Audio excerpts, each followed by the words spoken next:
পরিত্যক্ত পোড়াবাড়িতে পরিণত হয়েছে ধানমন্ডি ৫ নম্বরের সুধা সদন। বুধবার রাতে বিক্ষুব্ধ ছাত্র জনতার দেয়া আগুনে পুড়ে গেছে বাড়ির ভেতরের সব আসবাব।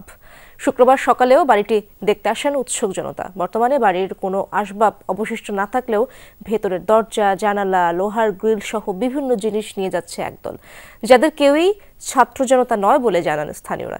এই ঘটনায় মিশ্র প্রতিক্রিয়া জানিয়েছেন বাড়িটি দেখতে আসা মানুষ।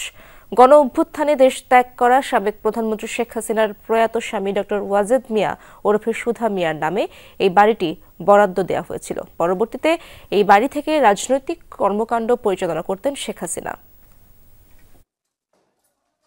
যে অন্যায় করেছে তার বিচার করা উচিত আমি মনে করি, দেশের মানুষ মনে করে। মানুষের ভিতরে যে কত ক্ষোভ ছিল, সেই ক্ষোভের বহিঃপ্রকাশটা দেখতে আসলাম এবং ভালো লাগলো। কিন্তু অন্যায় কখনো পার পাইতে পারে না। 50 বছর 53 বছর চলে গেল, এই দেশের আর কোনো পরিবর্তন হলো না। সবাই আমাদেরকে ঠকালো এবং এই যারা ঠকাইছে তারা আস্তে আস্তে আল্লাহর মাধ্যমে এই যে ধরাটা খেলো।